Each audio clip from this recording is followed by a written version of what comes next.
I'm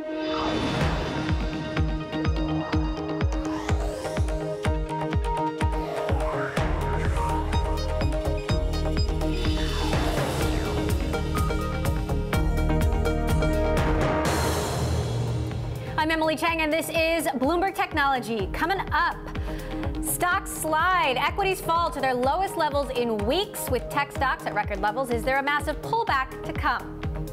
Plus, can BlackBerry make a comeback with software? We'll hear from CEO Chen in an exclusive interview. And Tencent's blowout quarter, sales jumped more than 60% in the last quarter. We'll discuss the company's secret to continued success in Asia and its U.S. ambitions. First, to our lead. Caution returns to the market as U.S. stocks slide, posting the worst losses in 3 weeks. But the heaviest of selling was at the start of the session when the Nasdaq fell by as much as 1%. Keep in mind that globally tech stocks are at their highest level since 2000, thanks to a rush of investors making tech plays and continued strength from the big cap giants. So, is it time for a pullback? Here to wrap the current market moves, let's go to New York, where we're joined by our Bloomberg News stocks reporter Abigail Doolittle and Gina Martin-Adams, chief equity strategist for Bloomberg Intelligence. Abigail, I'll start with you. Explain what happened in today's session. Yeah, it turned out to be a pretty exciting session and a repeat in some ways of yesterday. So earlier in the day, we did have stocks down really in a pretty big way, a significant way. As you mentioned, the Nasdaq by 1%, the S&P 500 by about 0.8%, and then largely recovering down at one point closer to down 0.2%, finishing though somewhere in between. In fact, both the S&P 500 and the Dow had their worst day since September 5th. We saw very similar action yesterday for the S&P 500. It's the fourth down day in 5. This follows the first down week for the S&P 500 in 9 last week. So there is a bit of a risk-off tone. And in fact, when we take a look at that VXN or the Nasdaq 100 VIX, we see that it is shooting higher up at 16, which on a long-term historic level is not very high, but relative to the near term, it does stand out to some degree. And we also had some weakness for the chip sector. The SOX was down far more than the other major averages, weighed on largely by some of the Apple suppliers, including Cypress Semiconductor, Skyworks, Qorvo. That has to do with some problems with one of Apple's other suppliers saying that there could be some weak demand for the iPhone 8. And all of this, Emily, you know, when you have these risk-off days, some of the high beta names, they just sell off. So it really bled into Apple, Amazon, Alphabet, Microsoft, IBM. Lots of weakness. So yeah, there is a touch of risk off here. And the question is, will it turn into something more significant? Now, Gina, you published a note that you're still optimistic for stocks long term. Does that extend to tech? Oh, yeah, I think it does extend to tech. I mean, if you look at the conditions in which this market sell-off started, stocks across the board were incredibly overbought. Tech in particular was incredibly overbought. And so far, the correction's actually been relatively modest compared to our expectations for a correction that's somewhere between 3 and 5% in the equity market. So I wouldn't be surprised to see this correction extend a little bit, really relieve the overbought conditions for the broad market as well as tech.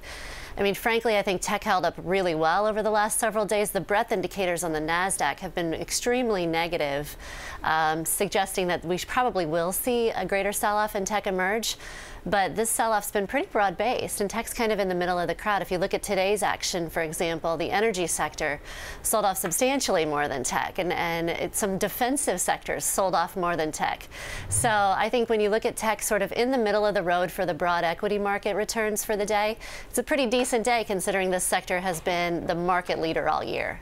So if you think a tech sell-off is coming, when might that happen? Well, I think it's already started. I mean, I think we've already started to see breadth deteriorate. We've already started to see momentum deteriorate. We've already started to see prices decline for the tech sector. I think that the sell-off most likely is relatively minimal, just like the sell-off for the market is relatively minimal over the next several weeks. But frankly, when you get as overbought as you did, we were pressing RSI levels that we generally haven't seen before in history, except for on a few very limited occasions. So when you get that overbought, your expectation has to be that you have at least a technical correction. There's nothing, frankly, in the fundamentals with respect to tech or the broader market that really shows strong deterioration. So this is, to us, a technically driven correction that will follow through, as technicals do, to oversold conditions, which will be a buying opportunity most likely. Now, Abigail, when you take one step back and you look at tech sectors more broadly, where are we seeing the biggest swings?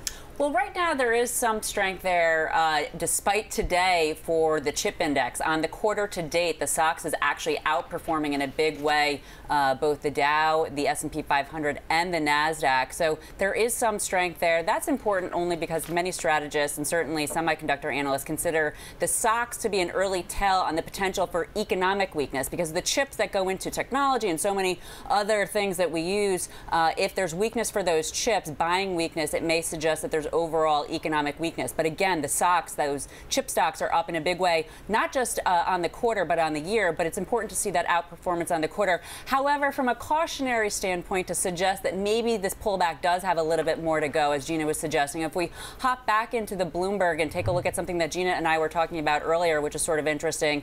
This is G#BTV8927. And Gina, if you want to chime in, this is a chart of high yield CDX creeping higher toward the wides of the year.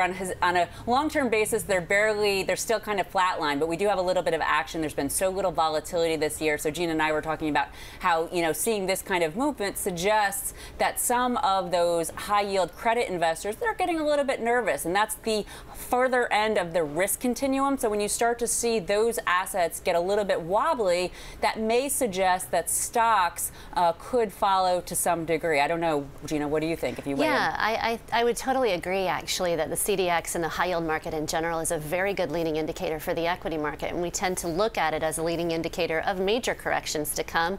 I mean, as I think you correctly pointed out, Abigail, when you see the CDX widen just a few basis points as it has over the last week or so, we haven't even gotten back to March's highs on the CDX, and we haven't even seen any real widening in a longer-term perspective, but it is evidence that investors are nervous in the short run, really confirming the view that the equity market likely has a little bit more correction yet to come.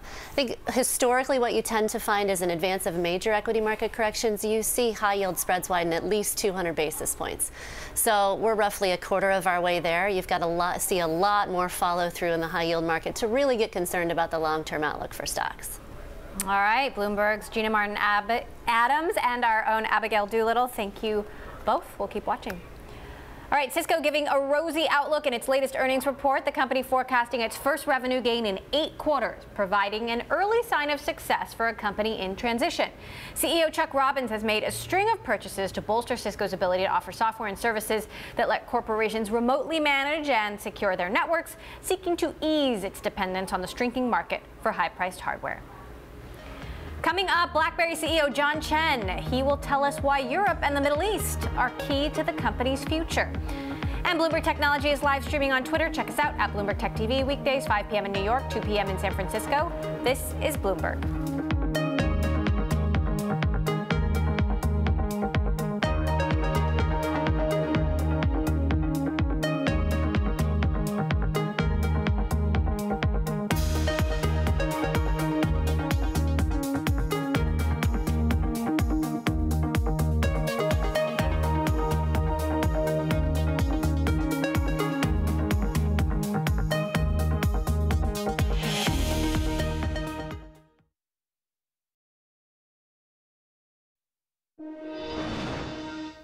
Softbank is deepening its ties in the Middle East. The Japanese tech giant plans to invest as much as $25 billion in Saudi Arabia over the next 3 to 4 years.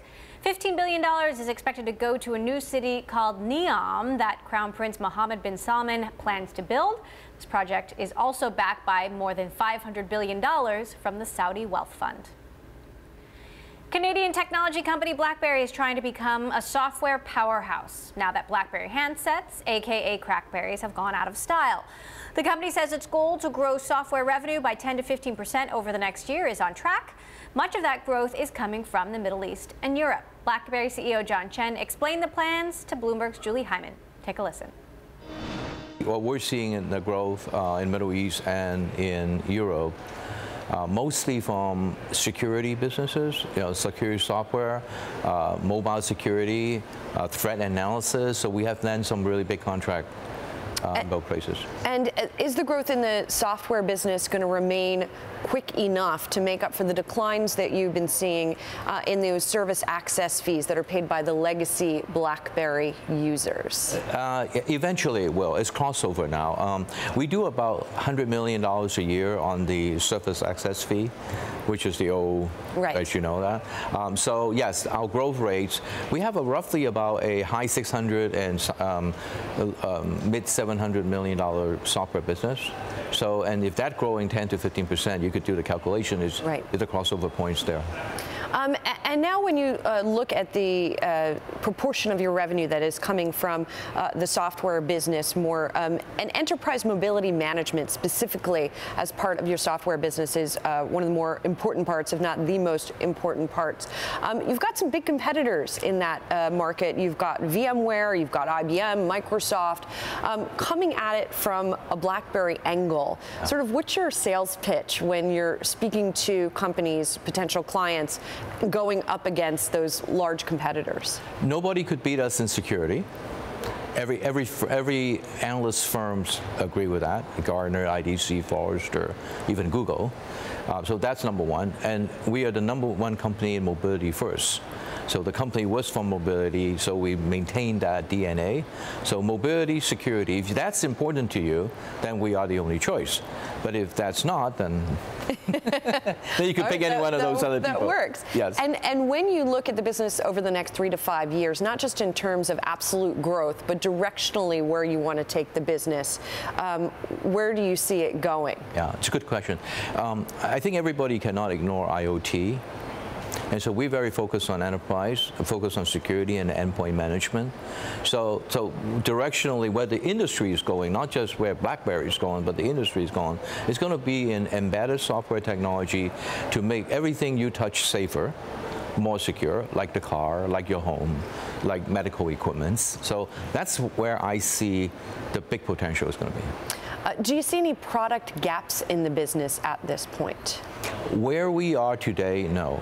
But the market evolves very quickly. So we're putting a lot of attention now on artificial intelligence, how that applies to security, threat analysis, mediation, remediation. So we're working on those things right now. So I'm sure the market will continue to evolve, and then there was some time in the future we're going to see some gap. You've been acquisitive in the past in order to fill gaps or just to build businesses. Do you expect to continue to be? And will it be more along the lines of buying a company that has a revenue stream or buying something that's more intellectual property? That's very, very interesting. I'm interested in both. I think one of the things that BlackBerry needs with the new strategy, which taking shape, as you pointed out, needs more channels, more reach into the market. So yes, in that sense that, I'll be focusing on company that has mature business case. Mature doesn't mean it's old, mature meaning growing mature business case. Established company to, to get our channel broader. Gap, as I pointed out, the IP gap, we don't have a lot at this point. If there's interesting IP technology, futuristic stuff, yeah, we'll be interested in looking at it. Let's talk about cars. Speaking of futuristic stuff, you're now in the fleet management market. Your product there is called Radar. Can you tell us how that's doing so far and how you might be expanding there? It's early on. A product's been through a lot of so-called proof of concept. Lots of great accolades. We definitely are the leaders from a technological point of view. Building a sales team to reach the market, investing in marketing. Early signs very encouraging. I expect that to be a good growth for next year. We have two versions. One is for the containers, which is kind of the heavy-duty ones that manage all the environments. The other one is more from the flatbed and the chassis, managing other assets. There are so much opportunity there, it's unbelievable. I mean, assets management, it's on everything, including hospitals and transportations and, even logistics, of course, and even government, who's managing all these weaponries and trucks and, so it's a huge area, and we're early on into the game right now. How about driverless technology? Right. So we are perhaps, we have about 60 million cars out there today running around the world using our technology embedded. Mostly in the infotainment system, they call the IVI. So in the last 2-3 years, we added a lot of investment, and we built up like advanced driver assist, like the lane changing and the signaling and all that, telematics and over-the-air download and all that. So we are definitely one of the major players in the market. And I think connected cars is a bigger market today for the next 5 years, and then it may turn into a more of autonomous. Then we have both technology. That was BlackBerry CEO John Chen there speaking with our own Julie Hyman. Coming up, from shareholder voting power to the status of the Sky deal, we will discuss what was covered at Fox's annual meeting. And a feature we want to bring to your attention, our interactive TV function. You can find it at TV Go on the Bloomberg. You can watch us live. If you miss an interview, you can go back to it. You can send our producers a message, play along with the charts we show you on air. This is for Bloomberg subscribers only. You can check it out at TV Go. This is Bloomberg.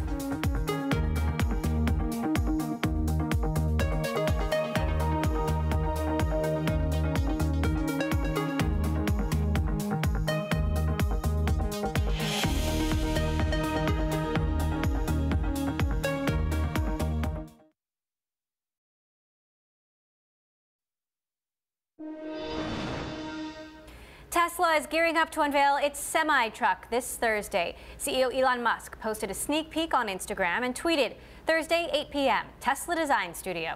Tesla has been secretively working on this truck for the last 2 years under the leadership of Jerome Guillen, who ran development of Daimler's vaunted Freightliner semis before joining Tesla in 2010. Well, 21st Century Fox held its annual shareholder meeting today in LA. Among the topics covered by Fox co-chair Lachlan Murdoch, when the deal to acquire Sky News will close. We are excited about all of our brands and the breadth of opportunities they continue to offer the company. One such opportunity is our proposed acquisition of Sky, which we are confident will close by the middle of next year. For more on the meeting, we are joined by Bloomberg News reporter Anusha Sakui in LA. So some highlights, Anusha, also some significant things that were notably not discussed. What were the highlights as far as you're concerned? So, as usual in these sort of like annual meetings, there is a re-election of directors, some usual business. That all went according to plan and was passed.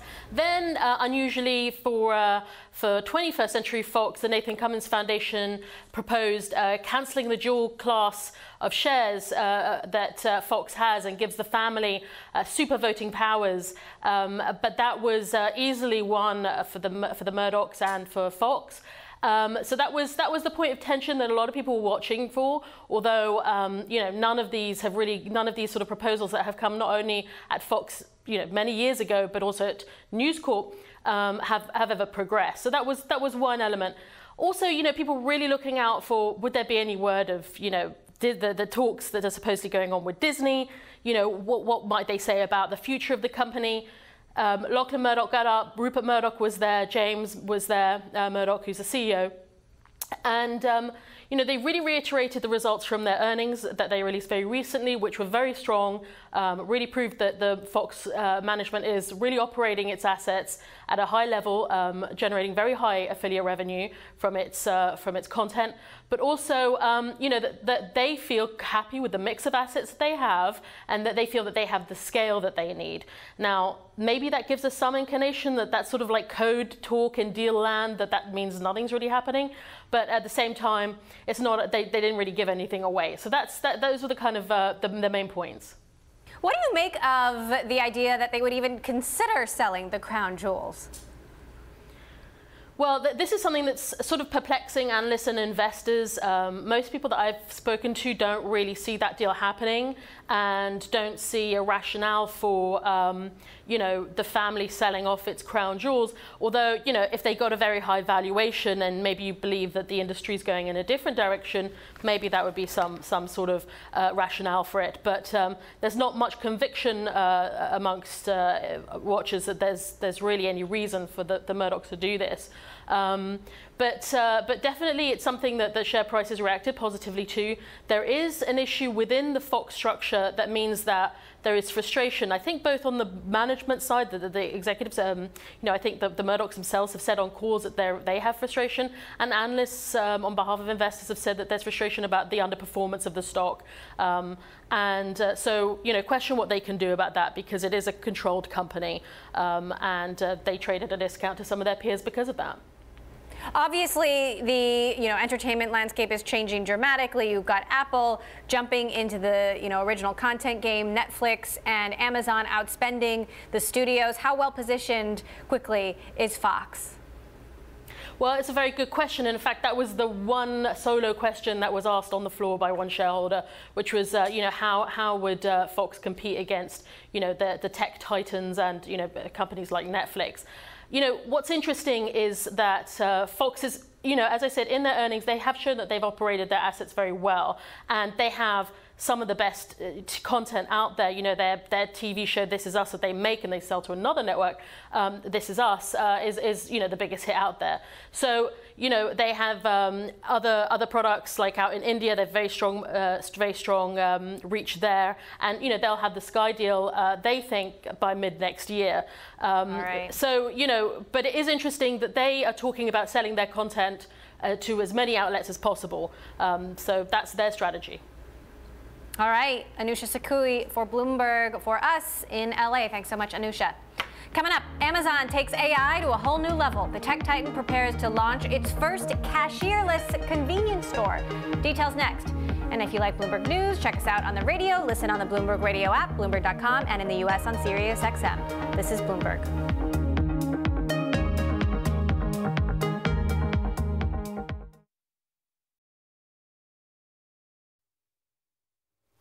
I'm Elisa Parenti in Washington, and you're watching Bloomberg Technology. Let's check your first word news. President Trump says his trip to Asia showed that America's standing in the world has never been stronger. The president spoke from the White House about his 5-country Asian tour. We will never again turn a blind eye to trading abuses, to cheating, economic aggression, or anything else from countries that profess a belief in open trade but do not follow the rules or live by its principles themselves. The president called the trip historic and says the United States was treated with incredible warmth, hospitality, and most importantly, respect. Well, President Trump's Asia trip included asking his Chinese counterpart Xi Jinping for an assist in the case of 3 UCLA freshman basketball players who were arrested and charged with shoplifting while they were on a trip to China. The players held a press conference in which they spoke about the incident for the first time. To President Trump and the United States government, thank you for taking the time to intervene on our behalf. We really appreciate you helping us out.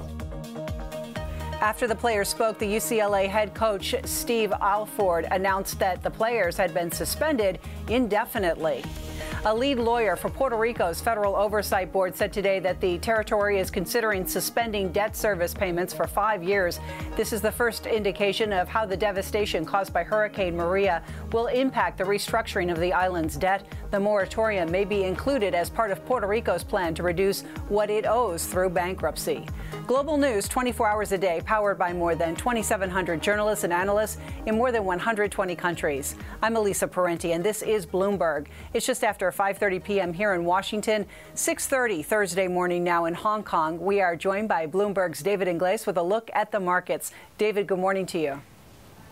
Very good morning, Elisa. Right, so it's 30 minutes away from the open of markets in Sydney, about an hour and a half from Japan. Just a kind reminder that Korea opens actually an hour late today. You have the college entrance exams. It's once a year, but that being said, it will still be open today. We're watching out for a few things today. First, we're looking at moderate gains, just looking at futures right now at the open of a lot of these markets in the Asia Pacific. We're watching Tencent, of course, Asia's biggest company, by waiting on the actual index, out with some stellar earnings post-close in Hong Kong. Hopefully that does, of course, get a little bit of pop and help, of course, the benchmark. We're on a 4-day losing streak in the Asia Pacific. We have Japan machine orders coming out, jobs numbers coming out of Australia, and the GDP report coming out of the Philippines. Just a few things, of course, to map out this trading session for a lot of our clients and viewers. And I'm David Ingles here in Hong Kong. More from Bloomberg Technology next.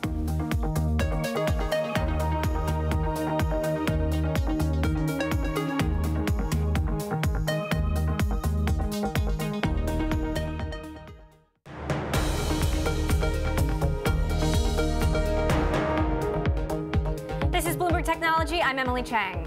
It is Amazon's most ambitious effort yet to transform the brick-and-mortar shopping experience by eliminating the checkout line. The company's been working out the technical bugs in its cashierless convenience store known as Amazon Go, and now it's almost ready for prime time. Joining us now from New York, Bloomberg Tech's Spencer Soper, and with me here in the studio, Olivia Zaleski. So, Olivia, tell me about the store itself. Do you really just walk out and it just automatically charges you? How does it work? So, typical Amazon fashion, we don't know every detail of how it works, but we do know that you walk in, you scan your phone, you pick something off the shelf, and then when you walk out, it just charges you automatically. We understand through patents that it uses facial recognition technology, so we think that it recognizes your face and then pairs that with your Amazon account. So, Spencer, they've been working on this for a while now. Why haven't we actually seen this at work?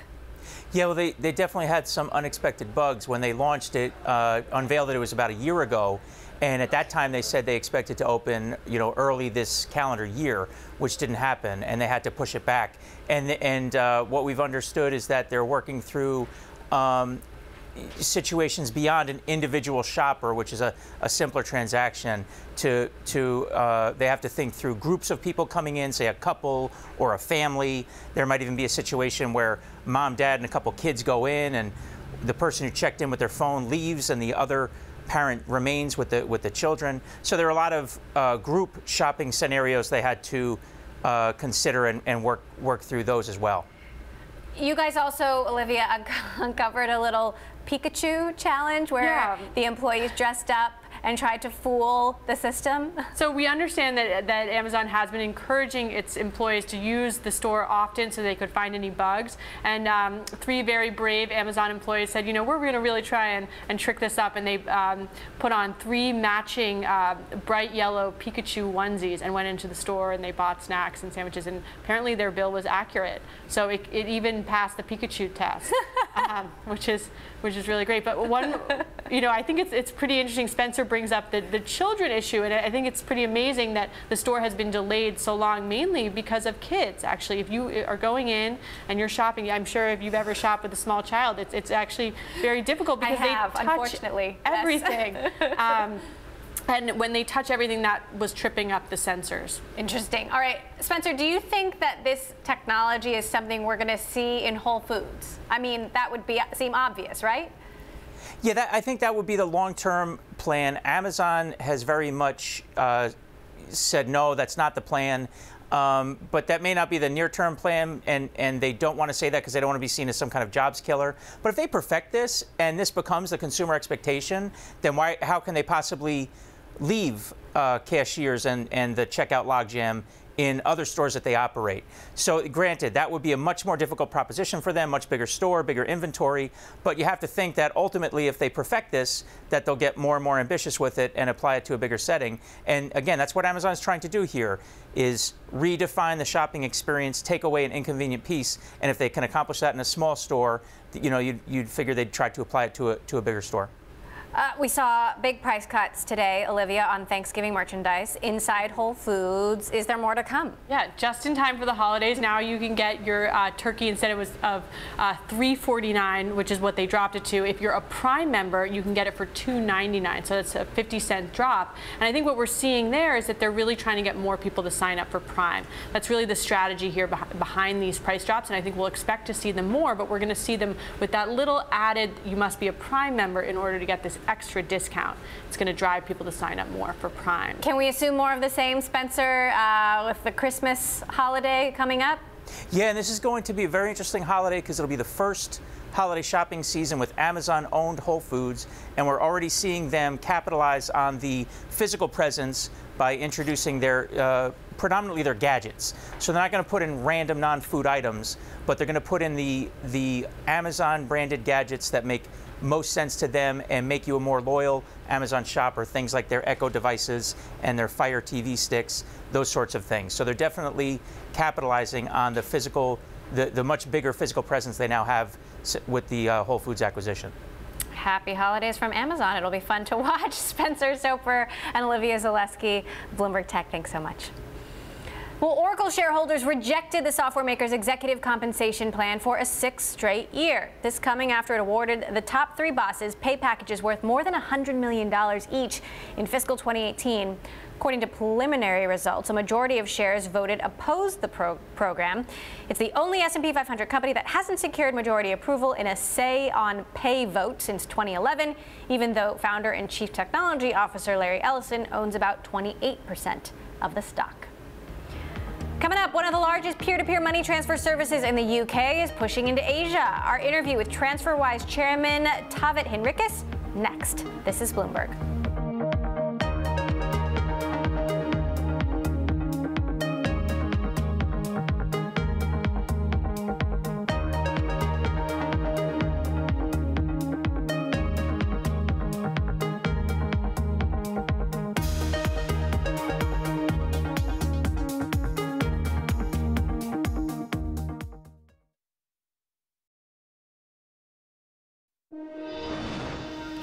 Dyson is suing former CEO Max Konza for allegedly revealing confidential information, including on the company's plan to expand into the electric car market.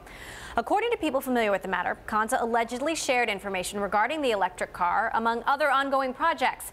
A Dyson spokesman confirmed the lawsuit. The former CEO denies the allegations.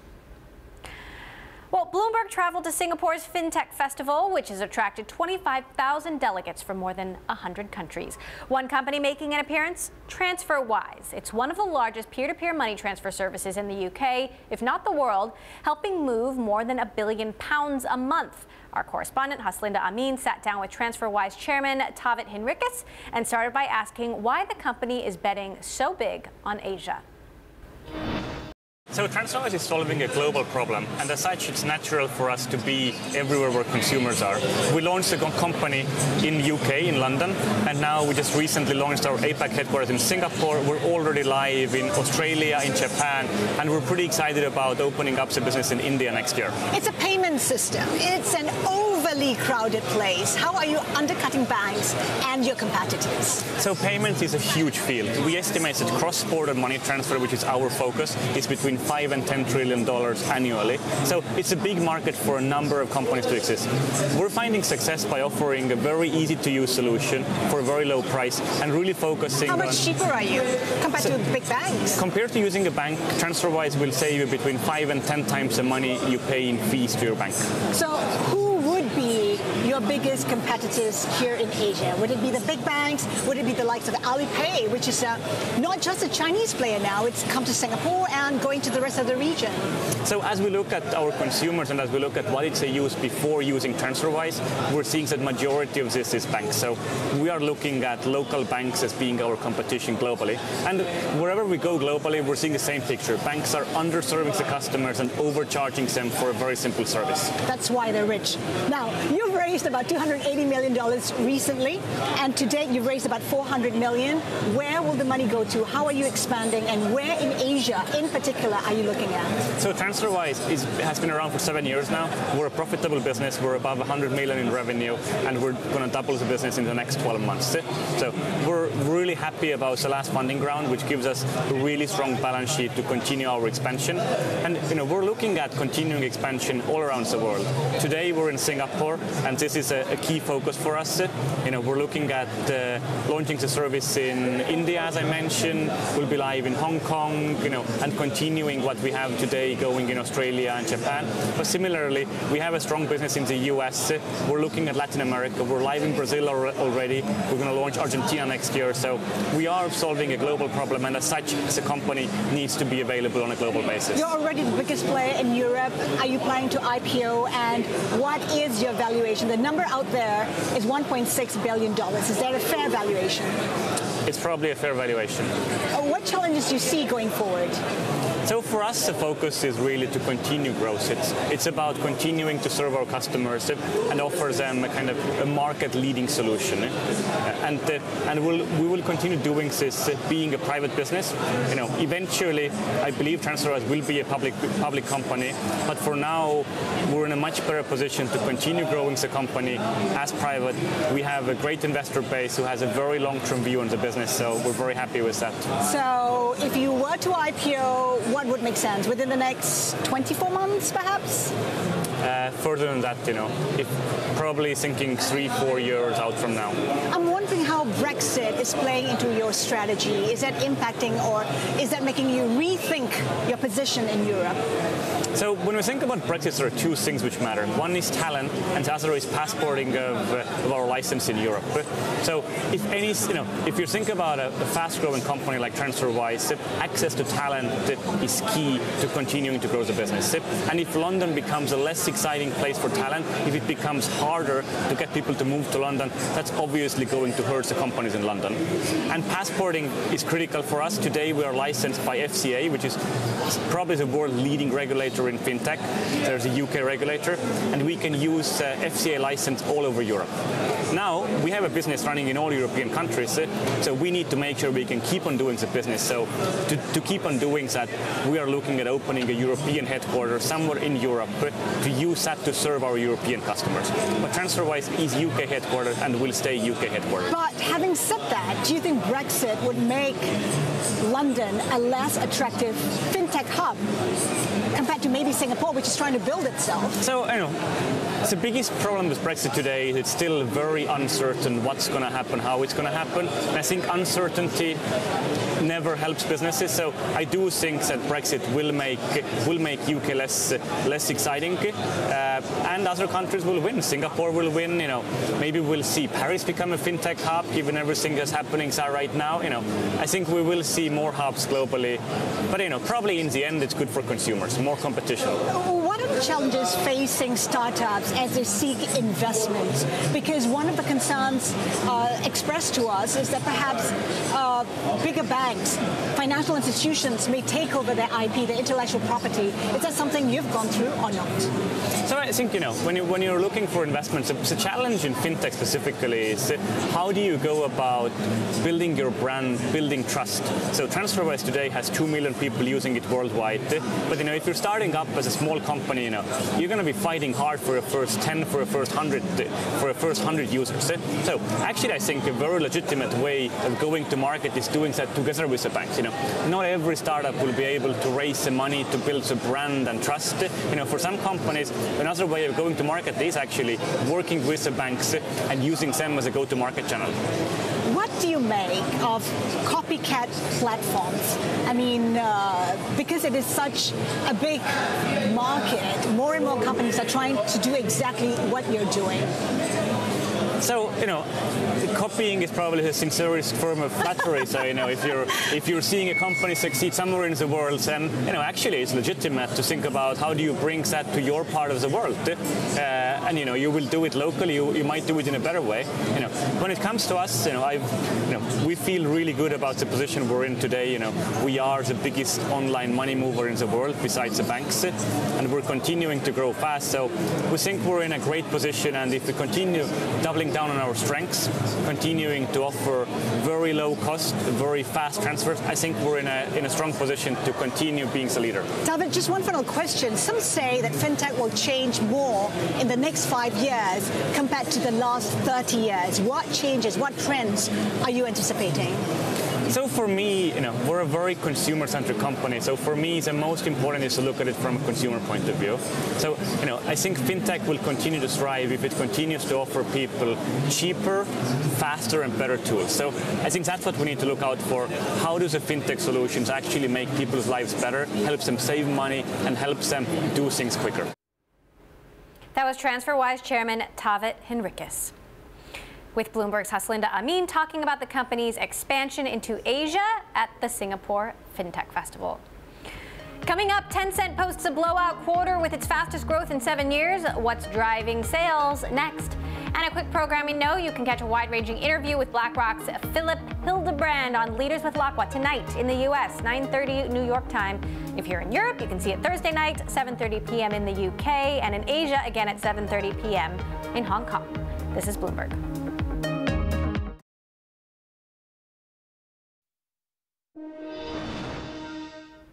Square is embracing Bitcoin. The company is now testing support for the cryptocurrency on its Square Cash app.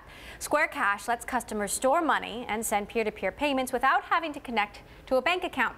Square has been allowing its merchants to accept Bitcoin since 2014. In China, Tencent posted its strongest growth in 7 years. The country's largest social network operator posted a 61% rise in quarterly revenue. Tencent is riding the success of video games and an expanding internet ad business. The earnings come after the Shenzhen-based company bought a 12% stake in Snap. To break it all down, we are joined by Bloomberg's Peter Elstrom in New York. So, Peter, what's driving the growth? Well, yeah, Tencent had really a surprising quarter on a couple of fronts. You mentioned the revenue growth. It is the fastest revenue growth since 2010. Also on profits, they blew past the estimates on profits by about 14% on a GAAP basis, which is substantially greater. This is a company that it seems like analysts are having a hard time understanding exactly what's going on. A lot of this is being driven by their instant messaging services. They have WeChat, which is now up to almost 1 billion users in the country. So that allows them not just to advertise on that platform, but also to promote different products, including the games business, which has proven very strong for them. They've got a whole catalog of games led by Honor of Kings recently, and that's allowed them to cash in on these services. Taking a look in the Bloomberg, the chart G hashtag BTV1635, we see the revenue growth of Tencent compared to the world's biggest companies. Tencent is that white line, Alibaba is the purple, Facebook the yellow, Alphabet the blue/green. You know, do you see any signs of weakness, Peter? Well, one of the challenges for the company is that it's very much a Chinese-focused company at this point. They've talked about wanting to reach out beyond China and expand international like Alibaba has. They probably have struggled a bit more. They're not as well known, I'd say, outside of China as Alibaba is. You mentioned the Snap stake. They've also taken a stake in Tesla. So they want to be able to expand. They want to expand not just the instant messaging services, but some of these games that have been quite popular. And they're working on that. But at this point, it's a pretty China-focused business. Now, so far, that's been great. It's been helped them tremendously. But they do want to move to expand internationally in the future. Yeah, what do you make of this 12% stake in Snap? Is that the first of other similar moves? Well, Tencent has been very active in investing in startups in the U.S. And some more established companies. Snap is an interesting case because Tencent's business model has been so successful with promoting products and with marketing and advertising. It seems like the kind of skills that Snap could probably benefit from. Now, it's a quite small stake at this point, even at 12%. It's not clear exactly what kind of collaboration there'll be between the two companies, but it sounds promising if Tencent can bring some of those skills in advertising and marketing in particular to Snap. So, Peter, you know, vis-a-vis the other Chinese tech giants, whether it's Alibaba or Baidu, I mean, do numbers like what we're seeing only further cement Tencent's dominance going forward? It does. Well, it's interesting. Ever since Alibaba went public back in 2014, Alibaba and Tencent have kind of traded places as the most valuable tech company in China. And now Tencent is ahead. We just looked just before the trading yesterday. It was ahead by a very, very small margin. This will widen that gap a little bit. But yeah, I mean, Tencent has been doing very well. I think its business is not that well understood. It's kind of a hybrid of Facebook and Twitter and a games companies all wrapped up into one, and that's been very profitable for them. All right, Bloomberg Tech's Peter Elstrom with us from Tokyo. Peter, thanks so much for joining us. That does it for this edition of Bloomberg Technology. A reminder that we are live streaming on Twitter. You can check us out at Bloomberg Tech TV weekdays, 5 p.m. in New York, 2 p.m. in San Francisco. That is all for now. This is Bloomberg.